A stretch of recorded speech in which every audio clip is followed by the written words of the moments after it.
Arratsaldeon guztioi eta asteko eta behin eskerrik asko Jon Arruabarrena sarrera honengatik. Eskertzekoa izan da konfinamendu garaian zure sormena eta gaur beste hainbeste zorionak. Eta ongi etorria baita ere gainerako guztiei gaur ekitaldi honetara eta asteko eta behin hori bai momentuak eskatzen dituen neurri sozio-sanitarioa gogora ekartzea dagokigu. Dakizuen bezala COVID-19 ez da iraganeko kontua eta beraz prekauzioz jokatzea dagokigu. Horregatik gogorarazi nahi dugu beharrezkoa dela horrelako ekitaldi batean distantziak mantentzea batipat. EH Bilduk erantzunkizun osoz jokatu du pandemia honetan hasieratik eta hala jarraituko du. Bizitzea tokatu zaigun konfinamendua gogor horren ostean, konfinamendu gogor horren ostean, egia da oraindik trantze moduko edo esnatze moduko batean gaudela, nora eze moduko batean. Besarkatuko zaitut, baina muxukatu badaezpada ez. Oporru saina hartu nahi, baina lanleku, aisialdi leku, denaren leku biakatu zaigun etxetik gehiegi aldendu gabe badaezpada. Eta trantze horretan, oraindik gaudela hauteskunde kanpaina batean zapla etorri zaigu. Krisi betean gaude. Bai, eta krisi garaiak aldaketa garai ere izan daitezke. Zergatik ez, bidasoaren beste aldetik etorri zaigu poza eta itxaropena. Zorionak Urruña, Ziburu, Itsasu, Uztaritze eta oro har Lapurdi, Nafarroa Bera eta Zuberoa.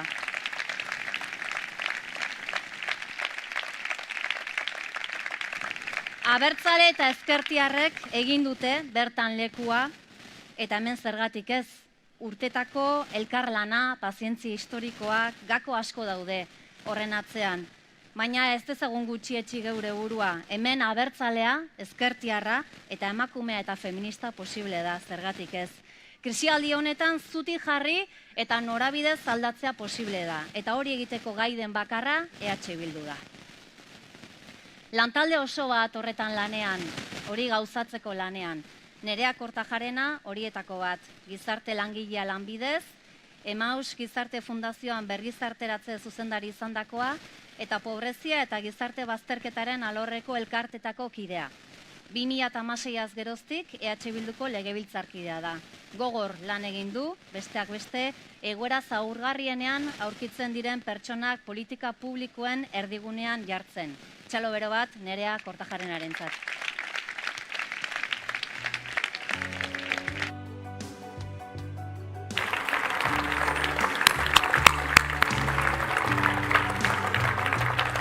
Arratsaldeon Tolosa, eta mila esker berriz ere horrelako harrera beroa egiteagatik.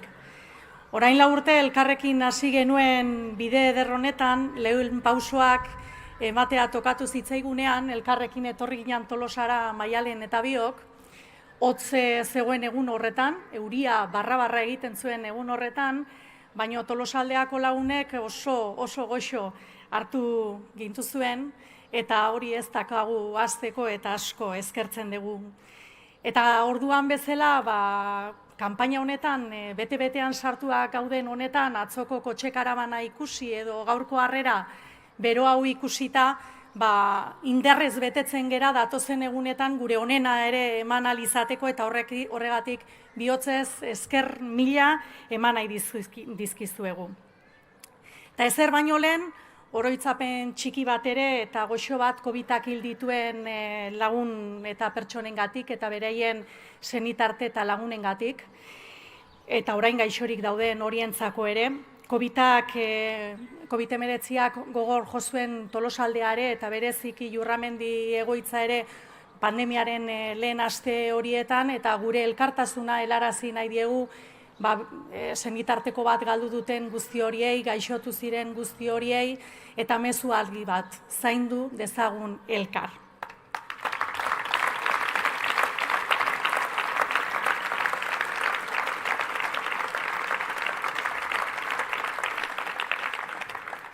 Aurkezleak esaten zuen bezala, izugarrizko trantzeak bizi izan du ditugu azkeneko hilabete eta astetan, eta beste behin ere ikusi dugu pertsonala ze politikoa denez.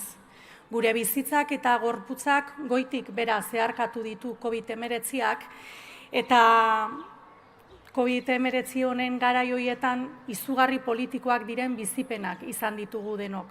Segurasko, zuetako bakoitzak bizipen desberdinak izango ditu edo bizipen desberdinak azpimarratuko lituzke ez.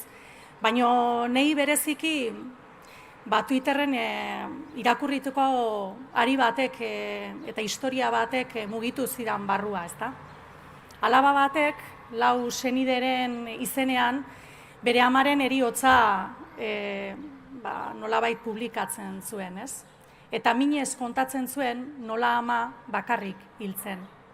Minez kontatzen zuen egin berdinean, mina handia sortzen ziola, berarekin azken egun horiek edo gaixorik egontzen bitartean, tarteak konpartitu ezin izana. Mina sortzen zion egin berdinean, nolabait ez jakitea amak egun horiek nola pasa zituen. Eta mina sortzen zion ez jakiteak amak egun horietan seme-alaben urruntasuna ulertuko ote zuen.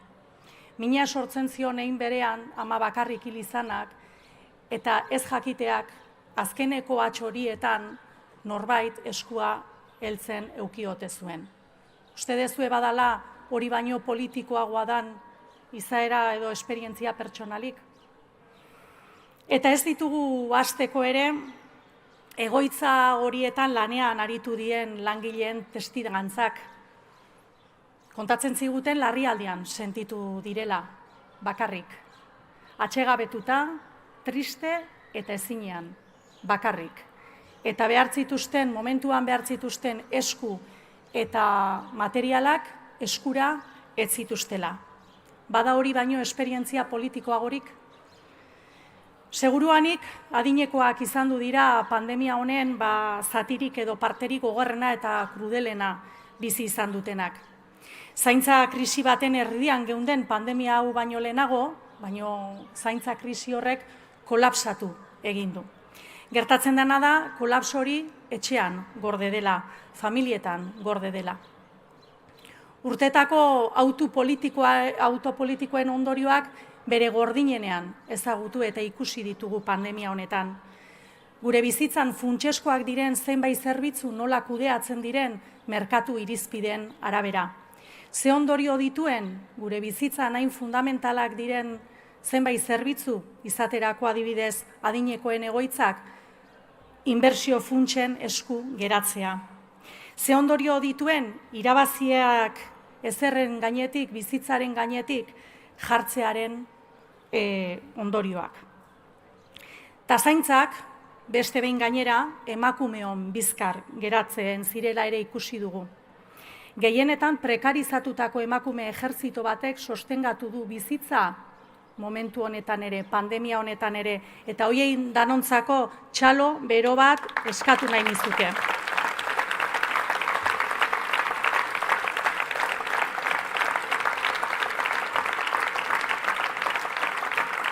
Baina ez dirudi, batzuek guzti honetatik asko ikasi dutenik. Gertatutakoa ahaztu, gertatu den guzti hori nolabait ezusteko baten ondorioa izan dela sinestarazi eta hasierako egoerara bueltaraztea dute asmo. Zarretik asko duen normalitate berri bat ospatzeko presa askorekin dabiltza. Ta normaltasun horretan zarrak berri ez da ezer aldatzen. Pentsa, Jaurlaritzak errealitate berri horren dekretoa argitaratu duenean adinekoen egoitzak ahaztu ditu, gizarte zerbitzuak ahaztu ditu. Eta gogorra da esatea, baina momentu honetan baldintza gehiago eskatzen dira zezen plaza batean, adinekoen egoitza batean baino. Hau da normalidade berria, hori da zuek nahi dezutena. Mendia eta Urkulluk irudikatzen duten eta guztiz ezaguna eta zarra den normaltasun berri hori onartzeko prest zaudete? Seguretza duina den herri batek bere kideak zaindu eta babestu egiten ditu. Eta horregatik ezin dugu onartu normaltasun berri hori. Durante la campaña, los partidos estamos intentando explicar a la ciudadanía nuestras propuestas para este país. Y hay mucho celofán, pero cuando se quita ese celofán se puede describir muy brevemente ¿Cuál es el programa del Partido Nacionalista Vasco? Soberanía, no hay derecho a decidir. Educación y sanidad, recortes. Políticas de empleo, lo que diga Confebask. Y políticas industriales, pues bueno, mejor vivir de rentas. En definitiva, ni derecho a decidir, ni las políticas sociales avanzadas que este país necesita para proteger de su gente. Pandemia honetan eta kanpaina honetan, herriz herri gabiltzan honetan, partiduak saiatzen gera gure proposamenak zuei helarazten, hiritarrei helarazten. Zelofan handia dago, baino zelofan hori kentzen dugunean oso labur azaldu daiteke zein den Eusko Alderdi Jeltzalearen programa. Burujabetza ez dago erabakitzeko eskubiderik. Osasuna eta hezkuntza murrizketak. Enplegu politikak Confebaskek esaten duena. Eta industria politiketan hobe errentetatik bizitzea. Finean, ez erabakitzeko eskubiderik eta ez herri honek bere kideak zaindu eta babesteko behar dituen gizarte politika aurreratuak. Eta sinestarazi nahi digute ez dagoela alternatibarek. Sinestarazi nahi digute, gauzak horrela direla, beraiek esaten duten bezala egin behar diela, ez dagoela beste aukerarik. Posible denaren kartzela bat inposatu nahi digute. Herri honen aspirazioei mugak jarri nahi dizkiete, kolektiboki amets egiteko gaitasuna kendu eta lapurtu nahi digute. Baina bada alternatiba bat, badago egingarria, sinesgarria, koherentea eta askatzailea den alternatiba badago. Zuek ondo ikusi dituzue Euskal Herria Bildu gobernuan dagoen herri horietan, eta alternatiba hori Euskal Herria Bildu bakarrik da.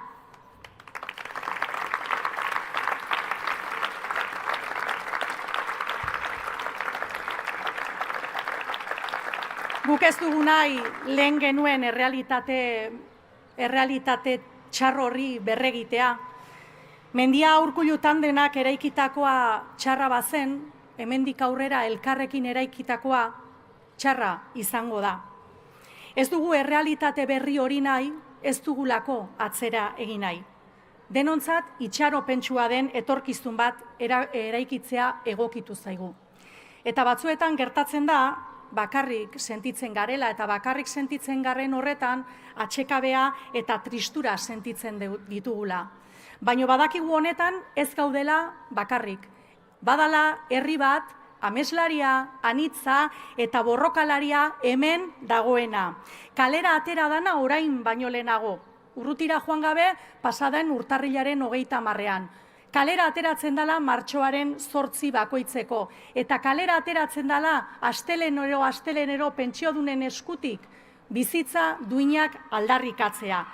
Eta gogoratzen egunero 8 egiten ziren txalo guzti horiek, leihoetara, balkoietara aterata egiten ziren txalo guzti horiek gogoratzen dituzue, horiek ere aldaketarako gozez diren herritarren keinuak dira. Aspaldi altxatutako aldaketa horren kimu berriak dira hoien. Herri honen momentua da, gure momentua da. Orain keinu horietatik politika publikoetara pasatzeko garaia da. Eta etorkizuna aldatu nahi duten horien denen eskutik, Euskal Herria Bildu etorkizuna eraikitzen hasia da. Eta baditugu erantzunak, zaudete ziur baditugu erantzunak. Ezkerretik, subirautzatik, feminismotik, justizia sozialetik eta ekologismotik erantzunak emateko prest gaituzue. Politika publiko esanguratsuak egiteko prest gaituzue merezi dugun herri hori eraikitzeko. Eta badakigu egiten. Badugu aurretiko esperientzia. Gipuzkoako Foru Aldundian egon ginean ere, krisi larri bat kudeatzea tokatu zitzaigun. Eta egin genuen eta ondo egin ere. Eta pandemia honetan, herri honetako lehen indar municipalista izan da ere, pandemia hau bertatik bertara kudeatzea tokatu zaigu. Eta oso ondo erantzun azkarrekin egiteko gaitasuna izan dugu. Erantzun azkarra komunitatearekin eraikiak, pertsonak erdigunean jarri dituenea, eta adostasunetik eraikiak izan diren proposamenak egiteko gai izan gara. Pertsonak erdigunean jarri, komunitatearekin eskuz aritu eta suntsituak zeuden oinarri guzti horiek eraikitzeko gai izan gara. Eta orain, herri guztietan egindako hori legebiltzarrera eramateko gogo biziz gaituzue.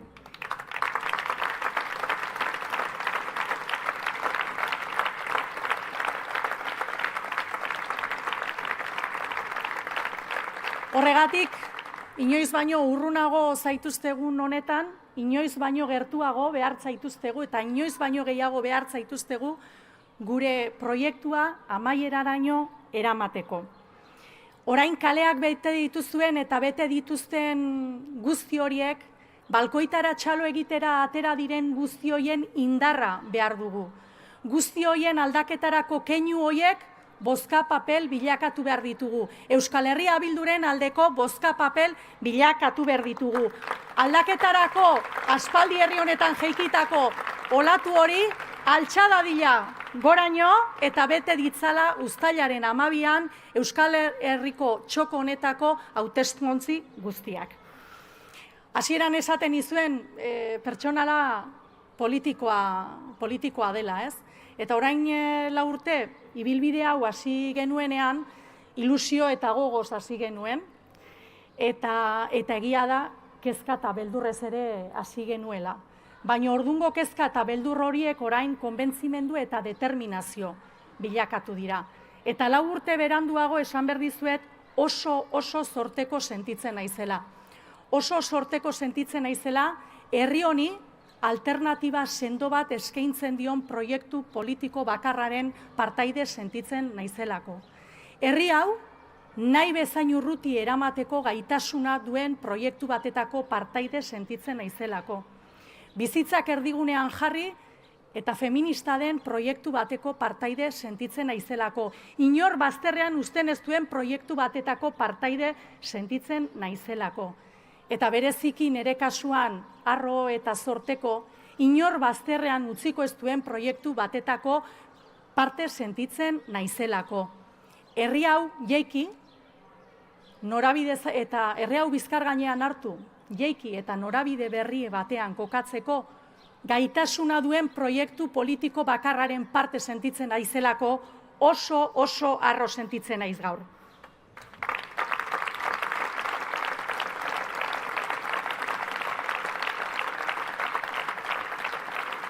Eta bereziki zorteko eta privilegiatu, proiektu honen gidari, itxaropenari aurrez aurre begiratzen dion Maialen Iriarte Okinena izateagatik.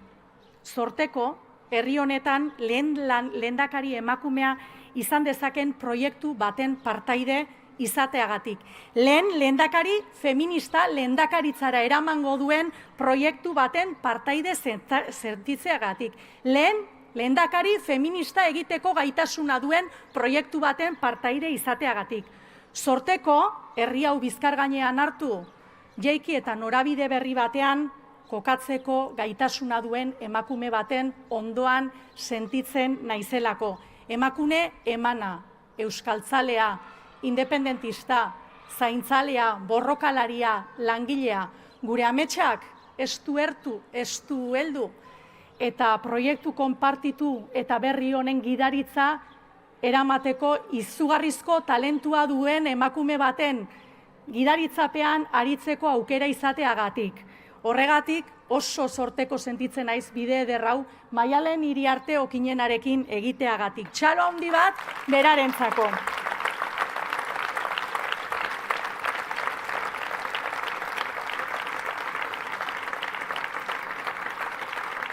Eta butkatzeagatik, zorteko, bide ederrau, izugarrizko maila personala eta politikoa duten pertsonekin egiteko gaitasuna dudalako eta aurrean zeran ere egiten dudalako. Tartean, Oiana Etxabarrieta, Ibai Iriarte bezalako kideak alboan izango ditugulako. Eta zinez diozuet, gogoz egingo dugulan, gogor egingo dugulan, dugun onena emango dugu, azala utziko dugu eta etengabe posible dena gainditzen arituko gera, merezi dugun herri hori eraikitzeko. Euskal Herria Bildu prest dezue, prest gaituzue, egiteko prest gaude, gure aurretik ere beste batzuk erakutsi dute, eta gauzak hemen ez dira gertatzen diren arte. Ikusi, asteburu honetan, Ipar Euskal Herrian izan dugun sorpresa eder hori. Haiek bezala gu ere aintzina, merezi dugun herria eraikitzeko prest gaude. Gora Euskal Herria libre eta zoriontsua, gora Maialen Iriarte Okinena, eta gora Euskal Herria Bildu.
Eskerrik asko Garazi, Oier eta Itziar.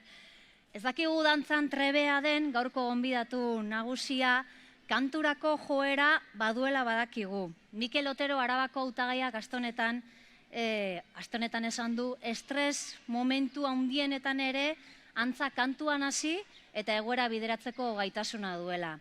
Haurtzarotik izan du lotura Tolosarekin eta benetan pozgarria da beste behin ere gure artean egotea, herririk herri bueltaka dabilen Euskal Herria Bilduren furgonetan eta atzeko panel hauetan agertzen den moduan, zuekin Maialen Iriarte Okinena, zure lehendakaria.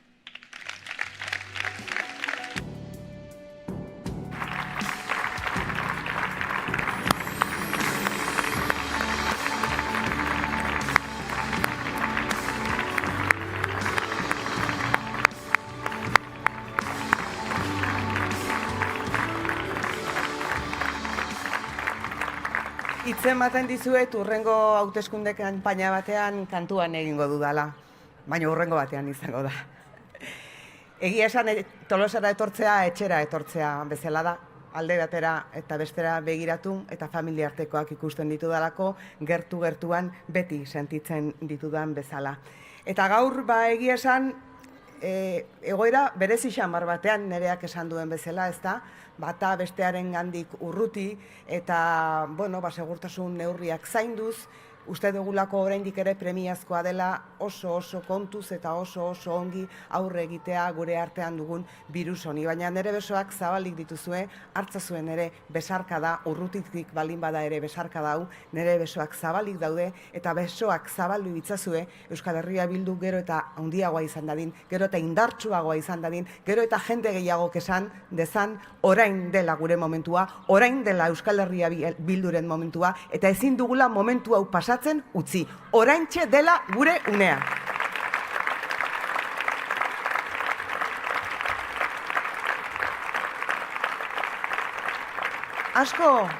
Asko dugu jokoan, eta egunero esaten ari naiz, bi aukera daude. Aukera bat da betikoarekin jarraitzea, Espainiako komunitate autonomo bat izaten jarraitzea, herri gisara geure nahiak bazterrean uztea, geure eskubideak, geure jendeak bazterrean uztea, gero eta pobrezia tasa handiagoak izatea herri honetan, edo aurrera begiratzea, herri gisara aurrera begiratzea, jendea zaintzak erdigunean jarriz aurrera egitea. Ez guk bakarrik, guk guztiok zuen indarrarekin eta etorriko zaizkigun guztion indarrarekin aurrera egitea. Bi aukera horiek bakarrik daude. Eta aukera aurrerakoia, herri gisara herri hau hartzen duena eta inor bazterrean utziko ez duena, hori Euskal Herria Bilduren aukera da. Horixe da, jokoan dagoena datorren uztailaren 12an. Horregatik, herri honetako jende abertzaleari argi eta garbi esan nahi diot ongi pentsatzeko uztailaren 12an ze bozka ematen duen. Ze bozka bat eman edo bestea eman gauzak oso ezberdinak izango dira. Eta guk hitza ematen dugu eta hitza betetzen dugu. Eta gure hitza da herri gisara arituko garela inor bazterrean utzi gabe.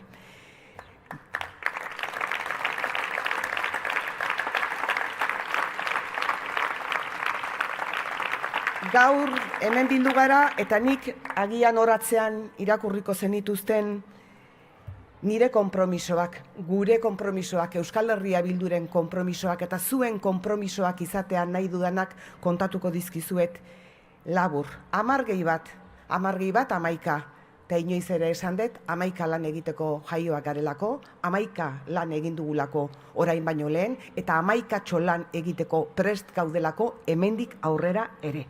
Azken hilabete hauetan sarritan esan dut politika herritarren ongizatea eta ongizate komunaren bilaketa bat dela. Eta ez dudala beste era batera ulertzen.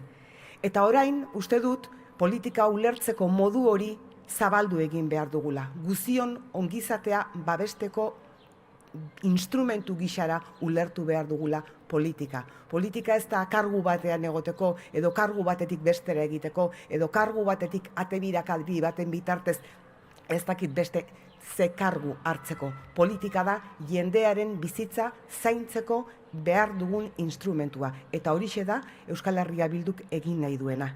Eta jende asko dago Euskal Herria Bilduren baloreak partekatzen dituena. Nereak lehen esaten zuen, independentzia zaleak, herri honetako jendea zaindu nahi duenak, krisi klimatikoarekin amaitu behar dugula argi daukan jendea, ezinbestekoa dela uste duen jendea, feminismoarekin bat egiten duen jendea, hemen zaudete, baina hemendik kanpora ere jende asko dago gure baloreekin bat egiten duena. Eta orain da momentua balore horiek guztiak guregana ekartzeko, Euskal Herrira bildura ekartzeko. Horregatik nik luzatzen dut nire ezkerreko eskua empatiaz, ezkerreko eskua ilusioz, ezkerreko eskua maitasunez eta ausardiaz herri hau guztion artean eraiki dezagun, inor bazterrean utzi gabe.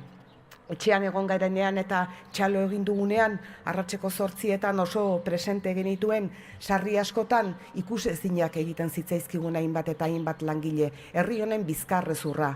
Emakume eta gizon langileak pandemia garaian ere herri hau aurrera atera dutenak. Eta oso presente izan ditugu mediku, erizain, garbitzaile eta apalbetetzaileak eta irakasleak goizetik gauera eskolak aldatu eta gure seme-alabei irtenbide bat emateko gai izan direnak. Orain da momentua orduko txalo haiek ez daitezen galdu eta orduko txalo haiek izan dezaten nolabaiteko zentzua eman behar diegu txalo haiei. 10 konpromiso gehi bat egingarriak guztiak, egingarriak eta gauzagarriak direnak, eta konpromisoak, hauek nire konpromisoak dira, gure konpromisoak dira, Euskal Herria Bilduren konpromisoak dira. Osasun publikoa indartzeko konpromisoa, murrizketekin eta prekarietatearekin amaitzeko, lehen arreta indartzeko, eta aspaldiko partez era txarrean lanean aritu diren mediku ere zain garbitzaile eta gainerako guztiek lan duin bat egiteko modua izateko. Lanarekin, langileekin konpromisoa, guztiontzako enplegua aurkituko duen paktu bat nahi dugu, itun bat nahi dugu, enplegu gehiago ez galtzeko, enplegua ez prekarizatzeko, emakumeen arte eta gizonen arteko soldata arrakala ez gehitzeko, ez handitzeko. Lana banatu beharko dugu, horregatik langileriak bere garaian lortutako 35 orduko lanaldira itzultzea eskatzen dugu. Eta bizitza proiektu bat garatu ahal izateko 1.200 euroko gutxieneko soldata izatera. Eta lanean jarraituko dugu, Madrilen egin dugun bezala, Madrilen sinatu dugun akordioa bete dadin lan merkatuaren erreformaren legea bertan bera uzteko, jarraituko dugu lanean. Eta industria sendotzeko konpromisoa hartzen dugu. Izan ere, industria izan da herri honentzat sare bat beste krisi batzuetatik askoz ere indartsuago ateratzen lagundu gaituena eta azken urteetan beherantz, atzerantz egin duena. Industria indartzeko eta industria datozen urteetan izango ditugun erronkei erantzuteko eta krisialdi klimatikoarekin uztartuta posible izateko iraultza bat egin behar dugu zentzu honetan ere. Gizartea babesteko konpromisoa, generazio arteko elkartasunez, hau da, jaiotzen garenetik hiltzen garen arte. Beraz horregatik esaten dugu 120ko soldata ezarriko diegula jaiotzen dan haur bakoitzari eta 300 euroko emantzipazio soldata gazte guztiei beraien bizitza proiektua ematen hasteko aukera izan dezaten, eta nola ez 1.080 euroko gutxieneko pentsioa, astelenero kale eta plazatara azaltzen diren eta borrokan ari diren pentsiodun guztiei bizitza guztian lanean aritu ondoren merezi dutelako orain ere bizitza duin bat izatea, bizitza duinak eskatzen ditugu.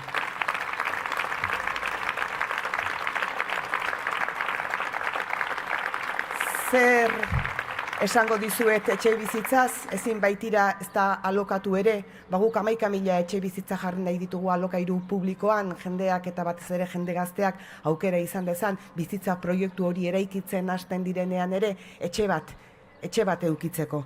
Eta gainera, alokairuen prezioak behera egin behar du, sekulako prezioak direlako, ezin daitekeelako, esaten baldin badegu 1.200 euroko soldata gutxiengoa izango dela, eta alokairuak 600-ekoak edo 800-ekoak badira, akabo, beraz horrere gure konpromisoa, nire konpromisoa hartzen dut. Larrialdi klimatikoari aurre egiteko konpromisoa, hau ez da aukera bat, hau ez da iritzi kontu bat, hau ez da gaur bai edo biharrez esan dezuak egun gauza bat, hau premia bat da, berandu gabiltza eta badakigu, badakigu lur planeta bat bakarrik dugula, eta daramagun martxan 2 planeta lur eta 75 beharko genituzkela. Beraz, hau ez da aukera bat, hau berehala irauli behar dugun egoera bat da. Hezkuntza sistema berritu behar dugu. Gaur goizean Finlandiako hezkuntza ministroarekin bilera bat izan dut. Eta oso kontu interesgarriak esan dizkit hango hezkuntza sistemaz eta hango ereduaz eta udalekin koordinazioan lana nola egiten duten eta nola deszentralizatuta duten. Nolabait ulertzeko kilometro zeroko eskola litzateke, etxetik gertukoa, bizigaren tokitik gertukoa, txikitik hasitakoa, oso eredu berezia dute eta pentsatu dut zein egingarria den hori ere Euskal Herrian. Zenbat aldiz egin dugun gainera gure hezkuntza sistema propio berezia, besteengandik ezberdina, aurreratua, aurrerakoia eta posible egin dugu. Eta hemendik indar komunitariotik ateratakoa izan da hori. Beraz, hainbeste aldaketa hezkuntzan behar direnak murrizketekin amaitzeko eta egoera kaskar honekin amaitzeko zaurgarrienak diren haurrak eta familiak babesteko orain eta hemen guk ere egin genezake. Euskara da gure hizkuntza.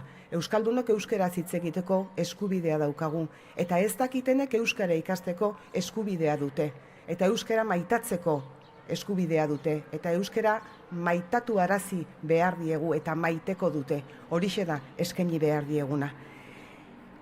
Eta Euskal Herritar guztiontzat justizia ere eskatzen dugu. Eta justizia eskatzen dugunean, eskatzen dugu lehenik eta behin euskal preso guztiak Euskal Herriratzeko berehalako premia dugula. Etxean egon behar dutela, etxera ekarri behar ditugula, amaitu egin behar dela salbuespenezko egoera honekin. Premiazkoa dela, esan nahi dugu. Eta era berean esan nahi dugu, Euskal Herria bildu osatzen dugun guztiontzat, biktima guztiak, danak merezi dutela egia, justizia eta erreparazioa. Danak merezi dutela.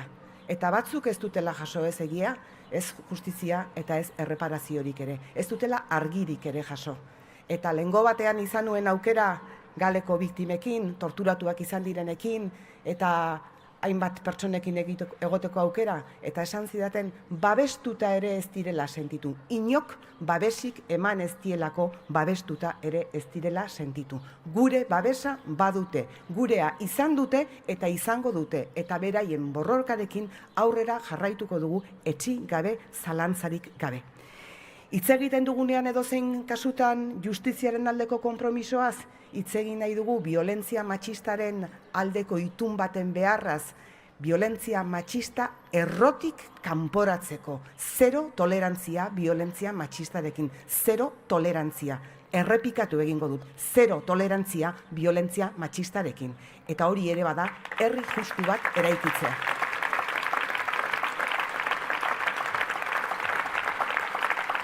Eta gauza bera, ustelkeriarekin. Herri justu batean, ustelkeriak ezin du tokirik izan. Eta kasu gehiegi ezagutu ditugu herri honetan, beste aldarri batzuetan kokatuta, eta guk 0 tolerantzia ustelkeriarekin. 0 tolerantzia.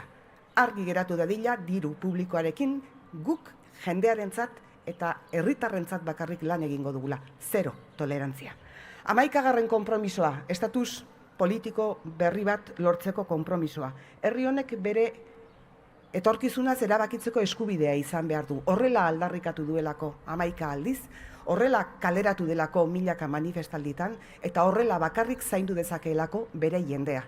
Ez delako posible, bestela aipatu ditugun hainbat eta hainbat neurri egikaritzea. Guk instrumentu politiko bat behar dugu, eta instrumentu politiko hori etorriko zaigu geure beharrak eta geure nahiak erabakitzeko ahalmenetik. Erabakitzeko eskubidea behar dugu. Eta hilaren 12an, erabakitzeko eskubidearen aldeko bozkez bete behar ditugu botokutxak. Eta erabakitzeko eskubidea bermatzen duen bakarra gaur-gaurkoz Euskal Herria bildu da. Euskal Herria bildu da. Eta nik hitza ematen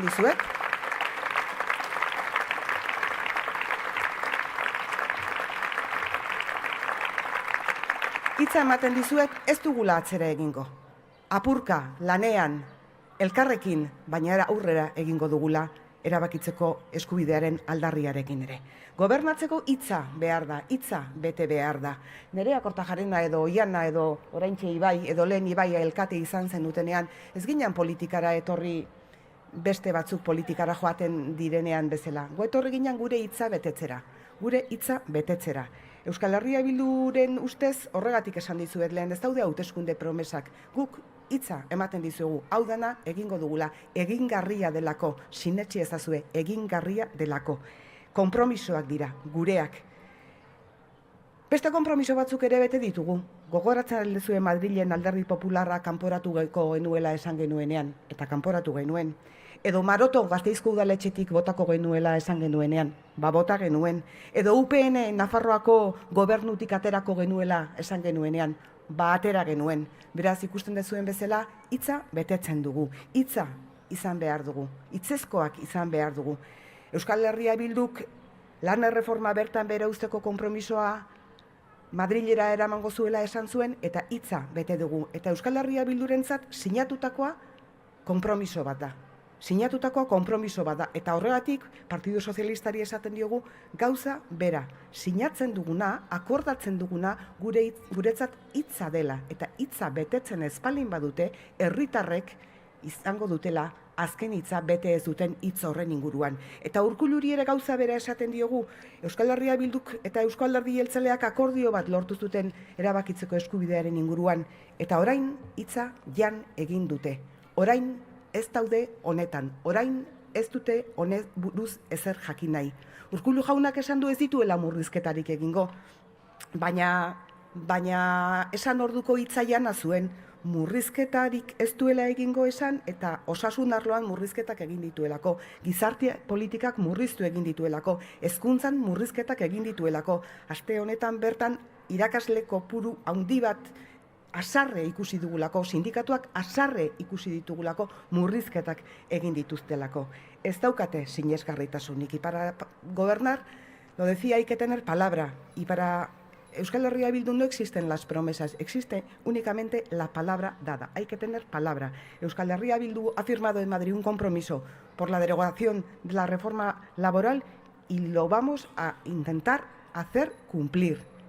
Desde luego no será porque no insistamos, porque para Euskal Herria Bildu lo que se firma compromete. Y así se lo decimos al Partido Socialista Obrero Español. Hay un acuerdo y hay que cumplirlo. Y así se lo decimos al señor Urkullu. Euskal Herria Bildu llegó a un acuerdo con el Partido Nacionalista Vasco en torno al derecho a decidir. Y, señor Urkullu, un acuerdo es un acuerdo. Usted verá lo que decide hacer. Pero este pueblo ha pedido más de una vez tener el derecho a decidir su futuro y lo va a tener. Tiene mi palabra. También dice...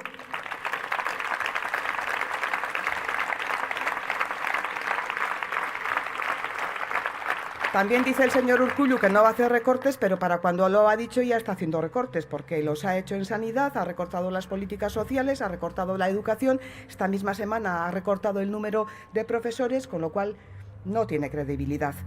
Urkullu ha conseguido lo que nadie, que todos los sindicatos de educación se junten y denuncien los recortes que ya está haciendo Urkullu. Y todavía nos quiere creer hacer que no va a hacer recortes. Pues ya lo veremos. Ya lo veremos, será en breve si gobierna él, porque si gobierna Euskal Herria Bildu no va a haber ni un solo recorte, murrizketa bakar bat ez da egongo. Ezin diogu horrela erantzun txalo egiten genienei.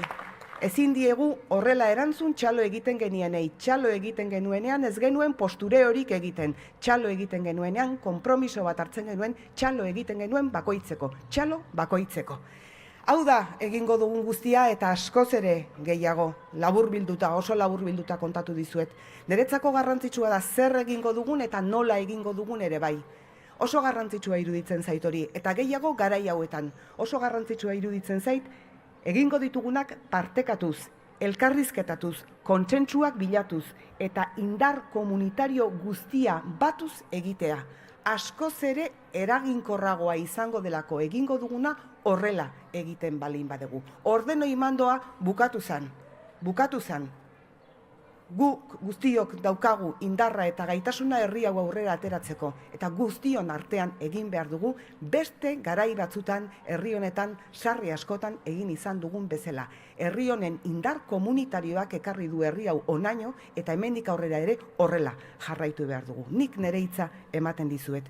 Ni prest nago, gu prest gaude, Euskal Herria Bildu prest dago, badakit zuek ere prest zaudetela.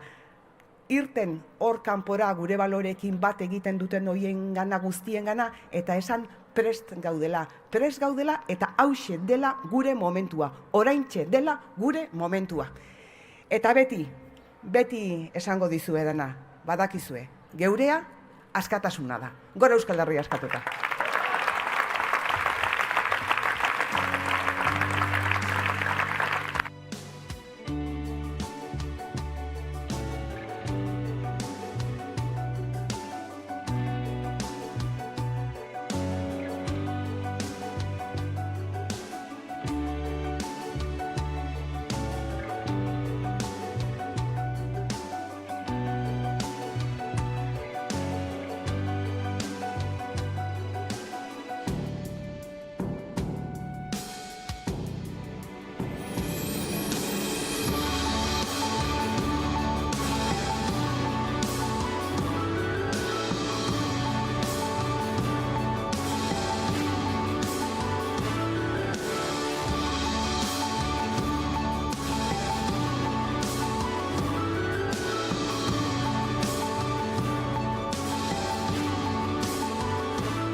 Asko gerturatu zareten guztioi, etxeetatik streaming bidez jarraitu gaituzuen hoi, ohar txiki bat, larun bat honetarako, gonbidatuta zaudete, hemendik Triangulotik, goizeko